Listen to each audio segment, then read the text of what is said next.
तो स्टूडेंट्स, अगर आप भी हो इस बार 10th या 12th में और आपको देना है 2026 में बोर्ड एग्जाम, और आप भी उन्हीं स्टूडेंट्स में से हो जिनका कोई टाइम टेबल फिक्स नहीं है कि मुझे कौन सा सब्जेक्ट कब पढ़ना है, किस दिन हमें प्रीवियस ईयर पेपर्स को सॉल्व करना है, कब हमारा वीकेंड होगा, कब हमें रेस्ट लेना है, कितने टाइम का ब्रेक लेना है, कैसे हमें टॉपर्स की तरह पढ़ाई करनी है, तो आज का ये वीडियो शुरू से लेकर लास्ट तक देख लेना। आज मैं आपको बोर्ड एग्जाम वाले स्टूडेंट्स के लिए एक ऐसा टाइम टेबल देने वाला हूं ना, अगर आपने इस टाइम टेबल से पढ़ाई कर लिया भैया, आपको 2026 में टॉपर बनने से कोई रोक ही नहीं सकता।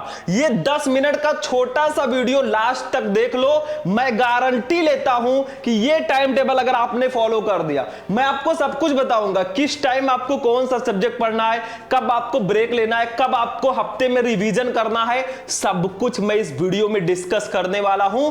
तो बोर्ड एग्जाम वाले स्टूडेंट 10 मिनट का टाइम निकालकर ये वीडियो लास्ट तक देख लेना। मुझे पता है कुछ बच्चे अभी वीडियो स्किप करके चले जाएंगे। देखो, अगर आपके पास टाइम टेबल नहीं होगा ना, आप कभी टॉपर बन ही नहीं सकते। एक टॉपर का जो सबसे बड़ा जो सीक्रेट होता है ना, वो बेस्ट टाइम टेबल होता है। वो एक प्लानिंग बना के रखता है कि मुझे इतने टाइम ये सब्जेक्ट पढ़ना है। तो पूरी स्ट्रेटेजी मैं आपको बताऊंगा, best time table for board exam students. ये टाइम टेबल आपको टॉपर बना देगा। आप 10th में हो या 12th में हो, ये टाइम टेबल आपको फॉलो करना है। मैं जुलाई से लेकर फरवरी तक, चाहे वो अगस्त से लेकर फरवरी तक, मतलब पूरे फरवरी तक आप ये टाइम टेबल फॉलो कर सकते हैं। ठीक है, कैसे आपको स्कूल को मैनेज करना है। अगर आप स्कूल जाते हैं तो स्कूल की टाइमिंग क्या होगी, स्कूल और कोचिंग की टाइमिंग को छोड़ करना मैं ये टाइम टेबल आपको बताऊंगा। ठीक है, सेल्फ स्टडी किस टाइम करना है ये सब कुछ बताऊंगा। ये टाइम टेबल फॉलो कर लो, 95% आपका पक्का है। कुछ बच्चों का इसमें डाउट रहता है, सर टाइम टेबल बनाए कैसे, हमें स्कूल जाना है, सुबह हम 8 बजे जाएंगे, शाम को 3 बजे आएंगे, उसके बाद में हम आए तो हमें कोचिंग जाना पड़ेगा सर, तो आखिर हम कब पढ़ें, कब हम सेल्फ स्टडी करें। तो अभी मैं सब कुछ बताऊंगा। ऑल सब्जेक्ट कैसे मैनेज करना है उसमें, मतलब टाइम टेबल में सारे सब्जेक्ट का टाइमिंग कैसे रखना है, अभी मैं पूरा टाइम टेबल बनाकर आपको दूंगा। स्कूल और कोचिंग को कैसे मैनेज करना है सर ये भी बता दीजिए, और सेल्फ स्टडी और रिवीजन हम कैसे करें, मतलब हम खुद से सेल्फ स्टडी कैसे करें, और जो कुछ भी हमें स्कूल या कोचिंग या ऑनलाइन जो कुछ भी हम पढ़ते हैं ना, उसको रिवाइज कब करना है, पूरी स्ट्रेटजी पूरी प्लानिंग में बताने वाला हूं। वीडियो को लाइक कर देना, चैनल को सब्सक्राइब भी कर लेना भैया, ऐसे ऐसे क्लासेस आपको मिलती रहेंगी। सबसे पहले देखो हमने क्या किया है, जैसे आप जब सुबह उठते हो ना, उसके बाद में आप लोगों को पढ़ाई करना है, जो कि मैं अभी आगे आपको बताऊंगा। लेकिन स्कूल की टाइमिंग सबसे पहले जान लो। नॉर्मली जो बच्चे होते हैं उनकी जो स्कूल की टाइमिंग होती है ना, वो 8 बजे से लेकर 3 बजे तक की होती है। नॉर्मली अगर देखा जाए तो आपका जो स्कूल होता है, जो आप स्कूल में पढ़ने जाते हो ना, वो 8 बजे से लेकर 3 बजे तक पढ़ने जाते हो। जो बच्चे स्कूल नहीं जाते उनके लिए भी मैं कुछ टिप्स अभी दूंगा। ठीक है, तो ये आपका स्कूल टाइमिंग हो गया। तो इसमें हम टाइम टेबल नहीं बना सकते। मैं भैया स्कूल वाले टाइम में तो टाइम टेबल आपको प्रोवाइड करा नहीं सकता। ठीक है, स्कूल का टाइम ये होता है, तो ये आप लोग स्कूल जाइए, अच्छे से पढ़िए। आपके माता पिता जो है फीस दे रहे हैं तो उसका फायदा उठाइए। जाइए अपने टीचर्स को कहिए फर्जी ये क्वेश्चन बताइए, उनके पीछे पीछे लगे रहिए, क्योंकि आप एक टैलेंटेड स्टूडेंट है। कोई भी डाउट हो बिना शर्म, मैंने देखा है कुछ बच्चे शर्माते हैं, यार सर जी के पास जाएंगे, सर जी इसका रिप्लाई देंगे कि नहीं देंगे, क्या होगा, ये डर अपने दिमाग से बिल्कुल निकाल दो। कोचिंग का टाइम अगर देखा जाए तो ज्यादातर बच्चे, अगर सुबह देखा जाए तो 6 बजे से 8 बजे तक उनकी कोचिंग रहती है। बहुत सारे बच्चे हैं जो सुबह कोचिंग नहीं करते हैं, तो उनके लिए भी मैं अभी प्लानिंग बताऊंगा। और शाम की कोचिंग अगर देखा जाए तो 4 बजे से 6 बजे के बीच आपके कोचिंग का टाइम रहता होगा, मैं ऐसा मानता हूं। अब भैया आप 7 बजे तक पढ़ रहे हैं तो उसमें क्या किया जाए, लेकिन मैंने इतना टाइम निकाल के फिर आपका मैं बताऊंगा टाइम टेबल। देखो बहुत सारे बच्चे 7 से 8 कोचिंग पढ़ते हैं, तो उनके लिए भी मैं स्ट्रेटेजी अभी बताने वाला हूं। तो स्कूल की टाइम को मैंने डिवाइड कर दिया है 8 से 3 बजे तक, और कोचिंग के टाइम को सुबह 7 से 8 कर सकते हैं, या 6 से 8, और शाम को 4 से 6।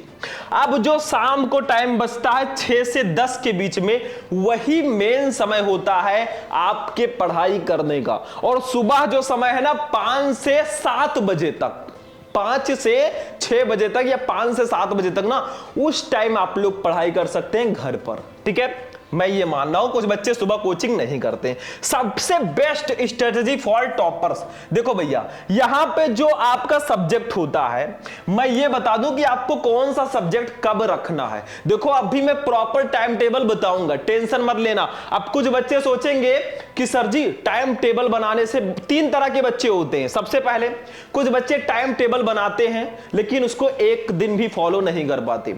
दूसरे बच्चे होते हैं कि टाइम टेबल तो बनाते हैं, उसको 6-7 दिन बहुत अच्छे से फॉलो करेंगे, फिर वो फॉलो नहीं कर पाते, मतलब उनके अंदर कंसिस्टेंसी नहीं है। यही कंसिस्टेंसी जो टॉपर बच्चे होते हैं ना, वो टाइम टेबल बनाएंगे, उसको डेली फॉलो करेंगे, इसी को बोलते हैं कंसिस्टेंसी।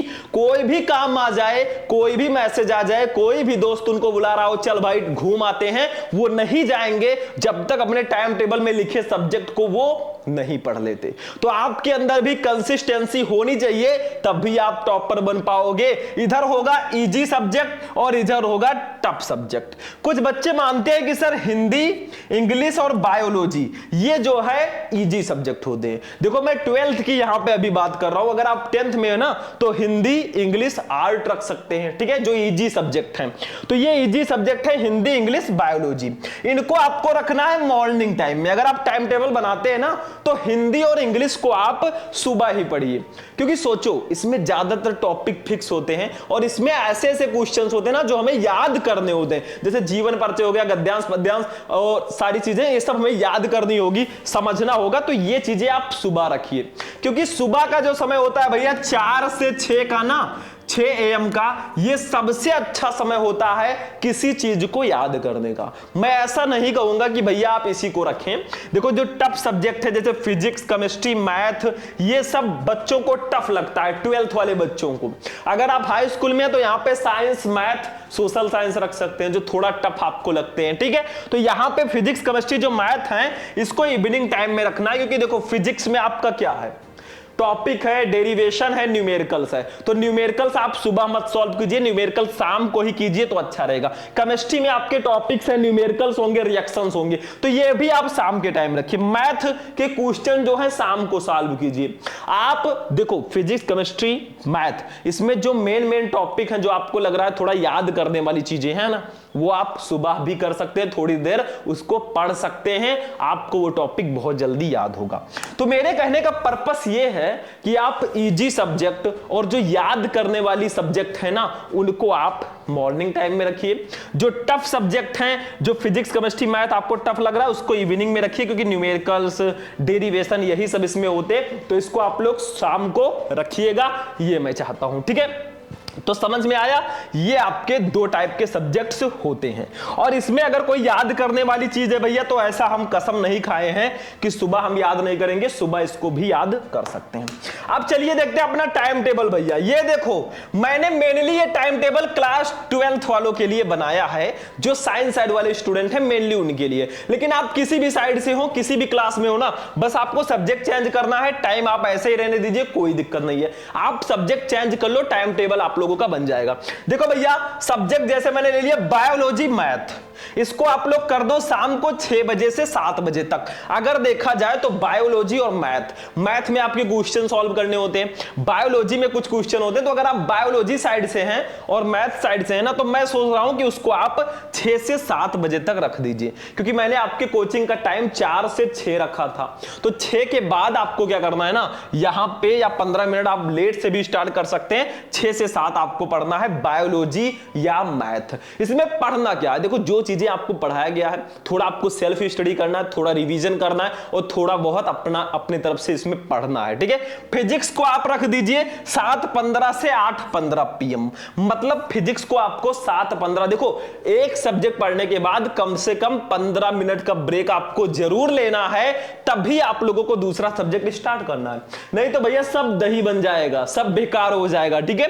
तो बायोलॉजी या मैथ जब आप पढ़ें 6 से 7, तो फिजिक्स को जब पढ़ें तो 7:15 से 8:15 में पढ़ें, यानी कि 1 घंटे का आपका ब्रेक होना चाहिए, ठीक है, सॉरी 15 मिनट का ब्रेक होना चाहिए और एक सब्जेक्ट को 1 घंटे मिनिमम देना है। अब अगर आप लोग स्कूल नहीं जाते हैं तो आप इसी टाइम को बढ़ाकर 2 घंटे कर सकते हैं, ठीक है, दोपहर में बना दीजिए और 2 घंटे कर लीजिए। अगर आप स्कूल मान लीजिए नहीं जाते तो आप दोपहर में 1-2 सब्जेक्ट कर लीजिए और सबको 2-2 घंटे पढ़िए सेल्फ स्टडी करके।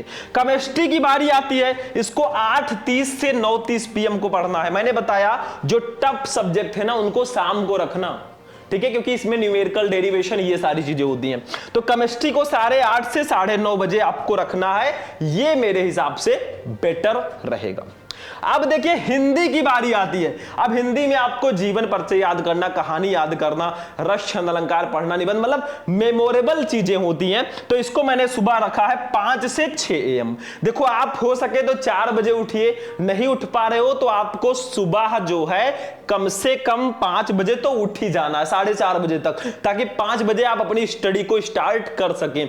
कम से कम 6 घंटे या उससे ज्यादा की नींद भी जरूरी है। ऐसा नहीं आप रात को 12 बजे तक पढ़े और सुबह आप लोग 5 बजे उठ गए। 5 घंटे में कुछ नहीं, 6 घंटे की नींद होनी चाहिए, ठीक है। इंग्लिश को मैंने रखा है 6:15 से 7:15 सुबह, ठीक है। अब आप लोग कहेंगे सर जी सुबह तो 7 बजे कोचिंग थी। देखो बहुत सारे बच्चे जो कोचिंग नहीं कर रहे हैं तो उनको मैंने इंग्लिश को 6:15 से 7:15 रख दिया। अगर आप कोचिंग कर रहे हैं ना तो इसी टाइम को 4 से 5 कर दीजिए, इसको 5 से 6 कर दीजिए, ठीक है। ये मैंने कहा, तो ये था आपका एक टाइम टेबल। मेरे कहने का मतलब है जो 3 जो आपको टफ सब्जेक्ट लग रहे हैं उसको शाम को रखिए और जो आपको इजी सब्जेक्ट लग रहे हैं उसको सुबह रखिए।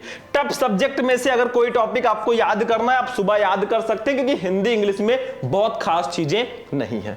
तो ये आपका पूरा टाइम टेबल हो गया, समझ में आ गया। आगे देखते हैं भैया, आगे देखिए कुछ चीजें और, जैसे वीकेंड, आपका वीकेंड आता है, जैसे हफ्ते में एक दिन होता है आपका संडे। संडे को आपको भैया अपना टाइम टेबल फॉलो नहीं करना है। ये जो टाइम टेबल है ना ये आप मंडे टू सैटरडे फॉलो कीजिएगा। ये जो टाइम टेबल है मंडे टू सैटरडे। आपको वीकेंड पे क्या करना है, सुबह और शाम को क्या करना है, देखो सुबह आपको 6 बजे उठना है, 7 से 9 बजे तक आपको वीक सब्जेक्ट प्लस रिवीजन करना। जो आपने पूरे हफ्ते पढ़ा है ना उसका पूरा रिवीजन आपको 7 बजे से 9 बजे तक आपको करना है, ठीक है। ये ध्यान रखना, आपको रिवीजन बहुत ज्यादा जरूरी है, रिवीजन जरूर करना है, ठीक है। फिर आपको 10 बजे से 12 बजे तक आपको मॉडल पेपर और प्रीवियस ईयर पेपर को सॉल्व करना है। 10 से 12, देखो 9 के बाद 1 घंटे आप लोग खाना पीना खाइए, सब कुछ कीजिए, नाश्ता पानी। फिर 10 से 12 आपको मॉडल पेपर और प्रीवियस ईयर पेपर्स को वीक में जरूर सॉल्व करना है, ठीक है। उसके बाद देखो इवनिंग में 12 से 5 PM आप इंजॉय करो। भैया वीकेंड आया है, संडे है तो इंजॉय करना तो बनता है दोस्तों के साथ, तो आप 12 से 5 बजे तक थोड़ा एंजॉय कर सकते हैं। उसके बाद में 6 से 9 बजे तक आपको वीकली रिवीजन करना है। 6 से 9 आपको फिर से रिवीजन करना है उन टॉपिक्स का, उन सब्जेक्ट का जो आपने पढ़ा है पूरे हफ्ते का रिवीजन आपको वीकेंड पे जरूर करना है, ये ध्यान रखना, ठीक है। तो हो गया, ये भी हो गया बच्चों। तो अब उसके बाद में कुछ प्रो टिप्स मैं आपको बता दूं, कुछ ऐसी चीजें जो आपको करना बहुत जरूरी है। हर संडे को टाइम टेबल का रिव्यू करें कि मैंने टाइम टेबल को फॉलो किया, कैसे किया, क्या किया। एक सब्जेक्ट पढ़ने के बाद 10 से 15 मिनट का ब्रेक जरूर लें, मतलब एक सब्जेक्ट के बाद जो दूसरा सब्जेक्ट पढ़े ना उनके बीच 10 से 15 मिनट का ब्रेक होना चाहिए। टाइम टेबल को स्टडी रूम के दीवार पर चिपका कर रखें। जो आप टाइम टेबल बनाए हैं ना अपने रूम जिसमें आप लोग पढ़ते हैं उसकी दीवार पर वो टाइम टेबल आपको चिपका के रख देना है। चिपका के रखे रहोगे तो आपको डायरेक्टली दिखेगा मुझे इतने टाइम ये पढ़ना है, ठीक है। चलो पूरे वीक जो पढ़े उसको वीकेंड पर रिवाइज जरूर करें, मतलब पूरे हफ्ते में जो आपने पढ़ा है उसको वीकेंड पर रिवीजन जरूर करना है। तो यही था पूरा टाइम टेबल। देखो थैंक यू लास्ट में बोलूंगा, यही था आपका टाइम टेबल, कैसे आपको वीकेंड में काम करना है, कैसे सब्जेक्ट को मैनेज करना है। आप हाई स्कूल में है तो अपने अकॉर्डिंग यहां पे सब्जेक्ट रख सकते हैं, टाइमिंग यही रहेगा, इसका स्क्रीनशॉट भी आप ले सकते हैं, ठीक है। अगर आपको टाइम टेबल अच्छा लग रहा है भाई, आपको लग रहा है मेरे लिए यूजफुल है ना। अब एक चीज और, एक चीज और ध्यान रखना, देखो इनमें से जो आपको वीक सब्जेक्ट लग रहा है ना, आप 5 घंटे पांचों सब्जेक्ट पढ़िए, फिर जब आपको टाइम मिले ना वीक सब्जेक्ट को आपको थोड़ा और पढ़ लेना है, ये ध्यान देना, ठीक है। तो ये हो गया आपका इजी सब्जेक्ट। टफ सब्जेक्ट मैंने आपको बता दिया कैसा क्या रहेगा। बेस्ट स्ट्रेटेजी ये टॉपर की है भाई, सुबह जल्दी उठना है, सुबह जल्दी उठोगे तो आप तैयारी और बेटर कर पाओगे, जितनी जल्दी आप उठते हो ना उतनी बेटर तैयारी आपकी होगी। तो ये पूरा टाइम टेबल था बच्चों के लिए, यही टाइम टेबल है जो मैंने आपको बताया है। इसी टाइम टेबल को फॉलो करके ना आप एक दिन टॉपर बनोगे, आप किसी भी महीने से पढ़ रहे हो, ठीक है। ये टाइम टेबल आपको जरूर से जरूर फॉलो करना है। तो आज का वीडियो कैसा लगा, क्या ये टाइम टेबल आपको अच्छा लगा? भाई अच्छा लगा तो वीडियो को लाइक कर दो, चैनल को सब्सक्राइब कर लो, अपने दोस्तों के साथ भी शेयर कर दो। तो चलिए फिर मिलते हैं किसी नेक्स्ट वीडियो में नेक्स्ट टॉपिक के साथ, तब तक के लिए जय हिंद।